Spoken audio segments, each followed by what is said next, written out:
Hi, guys, it's Anna from Two Girls Talking. It's summer and we are taking some time off. It has been a very long, difficult year. So, we're going to take some time hanging with our friends and family. But don't worry, we are still talking and we have some great conversations coming up this fall.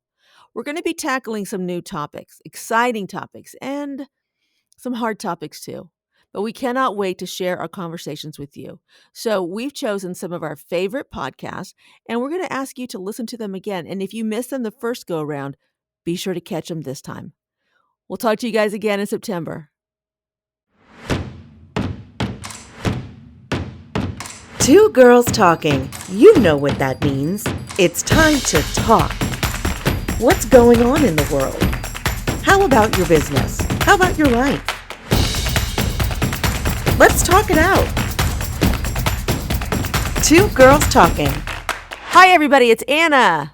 And it's Ashley. I'm so excited to introduce you to our guest today, Kelly Glover. She helps entrepreneurs and experts take control of their personal brand by unpacking their expertise, articulating their message, and strategically communicating their purpose. This is something that I can get behind as a communications professional myself. Kelly is also an early adopter of podcasting. She's been podcasting for 13 years. Oh my God, you're like a leader. And not only that, she has an incredible personal story. Buckle up, sit down. In 2017, Kelly lost 220 pounds. Yes, you heard that right. Not amazing. 220 pounds. Kelly, you have to go to her website to see the change. I mean, it's mind-boggling, Kelly. It is. It's mind-boggling. Kelly, thank you for joining us today, and welcome to Two Girls Talking. Thank you so much. I love the energy. Thank you for having me. It's a pleasure. And we also have to say thank you because it is so blessed early where she is. I know where Kelly is. So yes. Can you tell our audience where you are? Oh, I'm in Sydney, Australia right now. So that's where the accent comes from. And that's where I am. And that's the beauty of podcasting, which I love a lot. So I love getting up early. Nothing like a podcast interview to start your day at 5 a.m. Why not? I swear, I wish I sounded as smart as you sound right now, just FYI. I love it. I know, so clear and chipper. All right. Absolutely. So, before we dive into your personal story, why don't you tell our listeners a little bit about yourself and your current work? Sure. So I have a 20-year media background, and I help a lot of people with their personal brand and figuring out how to articulate that, because I don't think we always necessarily know what's the most interesting thing about ourselves. We just take it for granted. And so it's sort of unpacking your expertise, but then articulating it to other people. Fascinating. So cool. I mean, I have so many questions about that, but before we can kind of get more into it, you were a former plus size blogger. Like this, before you did what you do now, you were also a radio host, and you had surgery to lose 220 pounds. So tell us about your journey. Yeah, so I had a plus size blog called Big Curvy Love, and I got to the point, I'd been struggling with weight my whole life, decided forget this, I'm just going to embraced it, had a great time, all these amazing clothes. And the thing is, as a fat person, I liked myself. I thought I was pretty awesome. I had a project called 50 Fat Dates. I was living life. I was living large. It was excellent. But then the health stuff finally got too much. I'd lost weight a lot of times and I could never keep it off. So I decided to get bariatric surgery. The one I got was called the vertical gastric sleeve. You might hear it, the sleeve, VSG. And so I started at 335 pounds, got the surgery, and now I'm about 118, give or take. So I've run the numbers on that recently. So I'm 35% body weight of what I used to be. Oh my gosh. I'm coming up to, in 2021, it'll be 4 years post-op because I got it done in January. So I went through a physical transformation and then a personal reinvention. And that's how I've always been into media, podcasting, writing, all these things. But that's when I went, you know what? What happens when you change everything? And That's how I got into personal branding, because I realized everything's gone. I have to start it. I built this entire audience. I've spent 5 years doing it. I've written hundreds of blogs. I've done all this stuff, and I've just blown it up.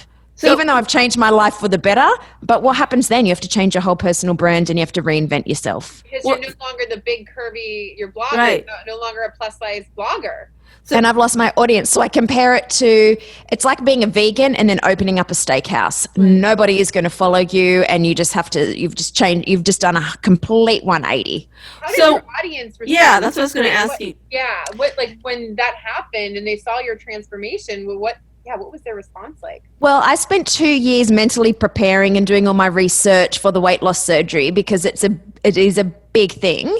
And I knew when I made the decision, I knew I was going to lose my audience. Fat people don't like when other fat people lose weight. It's like a betrayal. It's this whole different thing. And I can say that because I was there myself.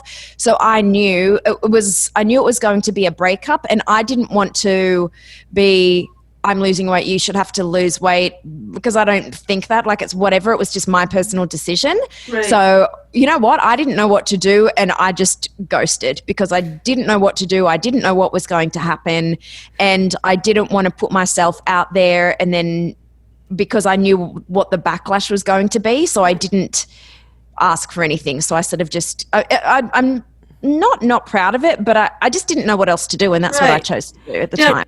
Did you talk about this in the run up to? Because I think I think you're right about how people didn't want to know about this or don't want to be friends with you if they think you're a certain way. But did you discuss it with your audience? Did you say, look, I love who I am and what I am. I can't be healthy like this. Is that something you did to prime No, them, if you because will? I had no idea what was coming, and I didn't know what would happen. So, Right. it's still only a few years ago, but and I think that's the thing. There's a lot more people getting it done, and there's a lot more discussion now. But I didn't know I didn't know if I would lose 1 pound or I did not expect that whatsoever. So I didn't discuss it. One thing I think is so interesting in reading your bio is that, and one of the reasons I think it's so interesting why you chose to do what you did, is that you were living and working in Hollywood. You were over there in La La Land, home of the emaciated models, and that wasn't any right. I mean, you made this choice for yourself, a personal choice for your health and for yourself, but that pressure never got to you. You must have been an incredibly strong-minded person. Not to let No, that it never pressure- bothered me. I was actually more confident as a fat person than I am now.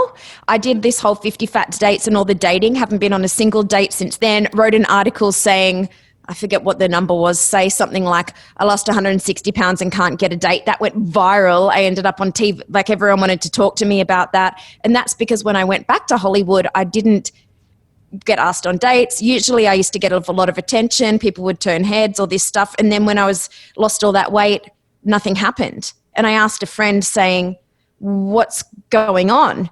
Why has everything changed? And he said to me, this is just in a private message, he said, because when you were fat, they didn't think you would say no, and now they're scared of you. And I never thought of it that way. So I wrote a little blog, and I guess everybody thought that was the thing, and that went kind of viral across the world.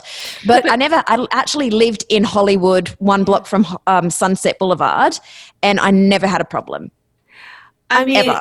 that's amazing that people wanted to get to know you and your vibrant personality when you were heavier, and you're still that. I think you're still that vibrant personality Yeah, that I I think think is you are. lovely Right. right now. That people should want to get to know you too. Isn't it amazing that people would want to get to know you when you're one way, but you're the exact same way, just look a little different? Yeah, it just never, all this stuff never occurred to me. There's so much stuff that nobody tells you, I didn't expect. And also it's only in hindsight that I can say all this. So it took me years. I couldn't even change Big Curvy Love on my Instagram. It was too much for me, and that took me 3 years to be able to do that. And I would see other bigger people, and I would go to the wrong section of the clothes. And I still look at different plus size brands, and I'll know all the brands, and I'll see a bigger girl and I'll think that I'll really connect with that person. It's just very strange. It's really, and everybody goes through it completely differently. I can tell you my experience, and then I know other people that have been through this and have had a completely different experience. Yeah. I'm a science experiment. It's amazing. I'm so curious, like what changed for you? I mean, it sounds like a lot, like physically changed, but like health wise, and then you had to reinvent yourself. So like you got the surgery, lost the weight, and then what happened? Yeah, so within, I think, 9 months of having, so I moved back to Australia at that point because I had no idea what it was going to be like. I didn't want to be by myself and I wanted to be with family, because there's always complications. It's a bit of a roll of the dice. Like, what are you going to get? I ended up getting kidney stones. Other people have had gallstones. Like, you lose your hair. You don't know if you're going to get sick. Like all these different things. So it's that recovery. And I was working for a media company as the senior podcast producer, producing different shows. So I did that for 9 months and then decided to, when that contract ends, start my own podcasting agency. So what changed? So much changes, big stuff and little stuff. It's unbelievable. So I sort of moved countries and then I went back to the States after that. I'm like, okay, I'm good. I'm recovered enough to go, and that's when I went viral. After that, when I walked down the street, I literally had opened my podcasting agency, The Talent Squad, wrote that post, went viral, and I was launching a business and doing it all at the same time. Still didn't get a date after all that. No dates. Really? Dates, plus size blogger to no dates. Hey, question. This date, yeah. have you had a date since your surgery? No, and I think, and that's for personal reasons, which is, and I know it's on me, like all this stuff is on you, and like I'm smart enough to know what's in my head and what's not. So I'm like, I completely know it's me. But when I was bigger, you can see what you're going to get. And now with me, you don't, because I'm skinnier, but I've got loose skin. You know what I mean? So I'm not as confident as I was when I was fat in that aspect, which kind of blows people's minds. Because like you look at me and you're like, yeah, okay, she's this, she's that. I know what I'm going to get. And now I feel like I have to explain the stuff and it like scares me. And yeah. So, but I know that that's on me and that's fine, but that's just how I feel. And I'm fine with that. Okay. Fabulous. Good, as long as you're fine with it. So Exactly. I want to know about, so now you help people articulate their message. And this is something I can get behind because I do media training all the time and I help people do this too. So tell us a little bit about that. And I'm also curious, like, why you think people have such a hard time articulating their message. There's a saying, and it's, you can't see the label from inside the bottle. And I think that is really true. And I think that we often don't, like I said before, we don't know what we find interesting about ourselves, and we just assume because things are really easy for us that everybody knows how to do it. And that's certainly my case. I'm like, oh, that's a no-brainer. Like, surely everyone can do it. It's so easy to do that. So I can just turn something that you say, distill it, put it in an amazing hook and go viral. Well, not viral every time. Like, that's kind of a one-off. But, I lost 160 pounds and can't get a date. That's a quick headline, but that goes from walking down the street to figuring that out, to writing the headline, to writing the article, to putting a good picture in. So I think a lot of that is communication, media, figuring out who you are, doing the clickbait that actually delivers, but then it's also what's your brand. So I can write like a little bit of a snark in that headline because that's my brand and what I've done. If you're a scientist person doing research, you're not going to be able to do that. So your brand is also, how you look, how you act, what you say, what you stand for, who you associate with. If I'm standing next to Obama or I'm standing next to Trump, both of those things say something. And will add to your brand. So you've got a personal brand, whether you like it or not. Yeah. It's, are you being proactive about it and doing something and pushing your message out, and how? And is that message true? Because you have a brand, but you can do a little bit of a fake brand, but that's not true. And you can't keep that up forever. And your brand is how people will see you, how they buy you, how they relate to you. And it doesn't matter. It doesn't mean you're an Instagram person. Like, if you are an employee going for a job, that's still your brand. Mm-hmm. And why is a recruiter going to pick you over somebody else? Mm-hmm. So it's not necessarily I'm a media person, I've got a brand. It's everybody. Right.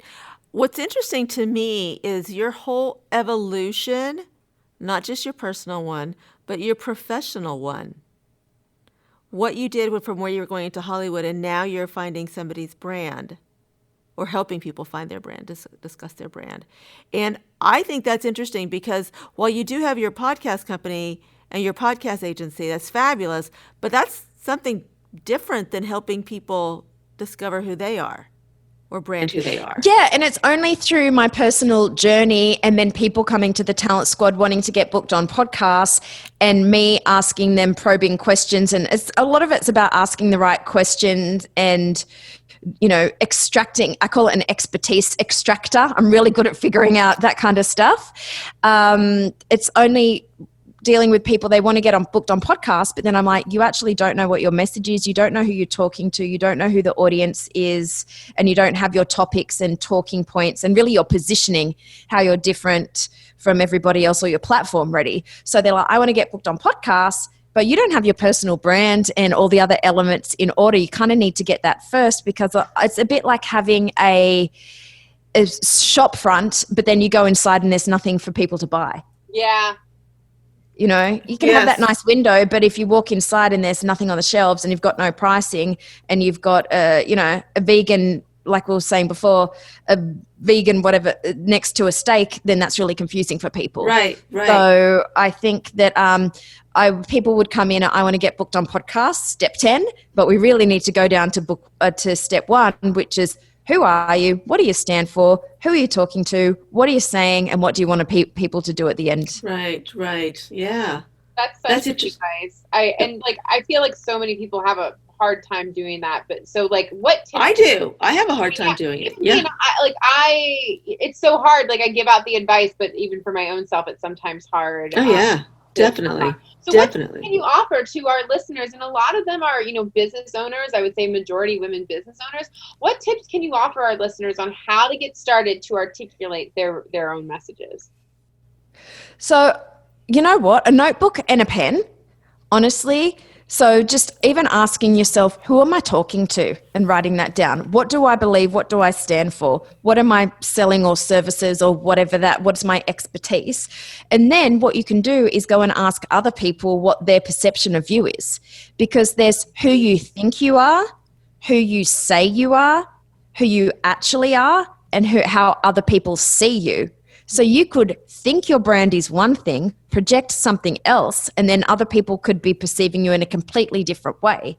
So you got to figure out who you think you are, and then do a little bit of an audit of yourself online if you already have those collaterals, and then ask other people that you trust and that are closer to you as the first point. Do a little bit of a secret shopper survey and find out what they think. Because you might think you're one thing, but might actually be perceived in a different way. And then you need to go back to that messaging and change it. And also, like I said, putting it in hooks and headlines. Can you distill it in one word? If you bumped into an old friend from college at the supermarket and explained what you did, it's a bit of an elevator pitch, but more. What is that? And then it goes beyond to that 360-degree thinking. Do you have a story? Do you have a metaphor? Do you have the headline? Do you have some stats to back it up? Because you need to be able to convey your message in a way that people can understand it regardless of how they think. Yeah, I love that. And so I say, regardless sometimes who you're speaking to, if it's a general audience for, let's say, mainstream media, I tell them, speak as if you're speaking to a middle schooler and above, and speak in simple language. Therefore, you're more likely to be understood. Yeah, and I've heard this, I can't remember from where, but you need to be able to explain the same concept to a 7-year-old, a 17-year-old, a 47-year-old, and an 87-year-old. So can my niece understand it? Can my dad understand it? And can my best friend understand it? Yep. So you need to have that language in all those different ways. And then have you got a story, like I said, a story to attach to that? Because people can understand in that way. But then for me, I love a headline. If you can distill it in one line that I can remember, that really works for me. But for other people, they won't remember that. They want to see a before and after picture, or hear a stat of 335 pounds down to 118 pounds. It depends. But if you have, for every piece of intellectual property or messaging you have, that 360 degree, then that will change everything about you, your brand, your personal message, and your business. Wow. Brilliant. Only in hindsight do I know this. You know what I mean? I didn't know this before. Well, and it's only sure. realizing that people didn't know this stuff that I went, okay, well, what am I doing? How am I doing it? And what's going into it? You sort of have to audit yourself sometimes in your own expertise. Yeah, that's Definitely. a great reminder. I feel like I need to go audit my own message. I know. I was just writing down all those tips that That's so good. I wrote them all down. Kelly, a lot of people come to you for podcasting to get booked on podcasts, and you were, an early adopter of podcasting. So I'm curious, like, one question is, how have you seen podcasting evolve from when you first launched to now? Like, now I see it as it's so important, it's vital. Like, for all my book authors, I say that if you're going to do any type of media for your book launch, you do podcasts. But I'm curious what your stance is on it. Yeah, so I got into podcasting in 2007. So that's about 13 years as the time of this recording. And when I was doing podcasting, I was in radio, and it was pulling the show that has been live off the logger, taking out the songs and taking out the commercials. So really it was radio without the music and the ads. And it took hours, and it was pages of instruction, and it was so complicated, and it didn't work, and it was weird. That is way, way, way back when. Then it's changed a lot. And then I got into podcasting professionally after commercial radio. I was a syndicated radio announcer when I moved to Los Angeles, and I couldn't get a job in radio with this accent. So I moved into podcasting. So that's when I started writing show notes, doing the guest booking. And that's when, so there was sort of a gap where it was amateur kind of for quite a few years, and then it got professionalized. And since then, it's really accelerated a lot. Like Amazon now has a platform for podcasts. Right. Yeah. So everyone's getting in. We're on it. There were no jobs in podcasting. You had to make your own up. There were no, and now there's thousands of jobs in podcasting, and people are getting paid. And it used to be a bit like ham radio, and a bit like the sometimes I think in Australianisms, and I know it's inappropriate for international audiences. That's okay. Like there's a saying in Australia, the red-headed stepchild, and I know that is completely wrong, but my mind is blanking on another thing to say. That is so rude, because redheads are amazing, and they're always my favorite. So, but it's like the poor person of radio, you know what I mean? The amateur, like, oh, she's in radio, she's in podcasting, she's failed, and then it flipped. So it's a bit like TV. Your movie stars didn't want to go on TV, and now Susan Sarandon's doing a thing on Netflix with an. They're all on Netflix now. Exactly. Everybody's doing streaming.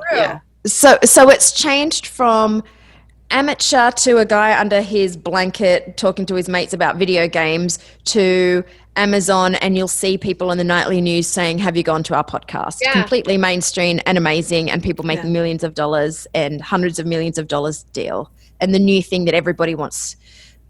So I think it's accessible media that anybody can do for themselves, which I love as well. Yeah. But when I was in radio, I had to get accepted to the national school, and they took 10 people a year. Now you can just you don't even need to buy anything. Just flip your laptop and you can make a podcast and get it out to the world. How amazing is that? It is. It's crazy. I'm also curious for like people who want to get booked on podcasts, what's the impact for them? Like, why is podcasting, tell our listeners, and why you don't have to convince me, but convince our listeners why podcasting is, an important marketing strategy for your brand. So people don't accidentally listen to a podcast. They're not flipping channels. They're not flipping through Netflix. It's not they're going looking for it. And when they're looking for something, they're looking for a solution to a problem they have, or something that they've got a deep interest in. So it is much more niche, much more targeted, and people listen to all or most of a podcast. So they'll listen to 85% of a podcast. So you've got them for a long time. You're in their ears. It's very intimate, and it goes a lot deeper than, you might get on Good Morning America, but you're on there for 3 minutes and you have to be watching on a Tuesday at 7 a.m. to happen to see that if it's on at that time. But if someone's looking for a podcast about cacti, they're looking for you, they're deeply interested, they're going to listen to the whole episode, and then after that, they can go and find you more. So there's podcasts for everything. You don't have to have a big audience to make a big impact. So Wow. and think about how many podcasts you've listened to. People will. I feel like it skips. You know how you hear about the know, like, and trust factor. Yeah. I feel like it skips to step 10 of that from step 1. It's like it's the equivalent of 10 dates instead of the first date. You already know the person. Like right now, you're listening to me. You like me, you dislike me, you're interested in what I've got to say. Meh, you could move on. Whatever, you're either putting yourself into my community or putting yourself out of the community, and both is good for both of us. Yeah. Right. So how can our listeners find you? KellyGlover.com. Okay. That's KellyGlover.com. All right. Fascinating. And where can they find your podcast? My old podcast, Big Curvy Love, is still available.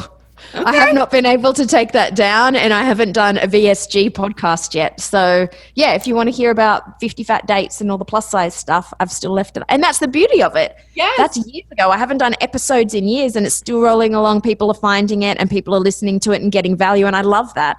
But it's still authentic. I mean, it was really It's a you. good podcast. It's a great don't podcast. take it down. You should keep that Yes. up. I mean, No, I am. It was Yeah. really you. I mean, you Yeah. did it. It wasn't a gimmick. It was you and your life. And I think that people so desperately want authenticity. Yep. Yeah, and that's the thing with podcasting as well. You can do something for 10 episodes in a series, move on and do something else. You can do multiple. It doesn't have to be one episode a week for the rest of your life on the same topic. Right. I love that. Yeah. And Yes. that's for listeners and for people making their own podcasts. So you can reach audiences that are niche, that need to hear from you on something specific and move on, and that value still be there for them. And you can do the same with going on other people's shows. So Yeah.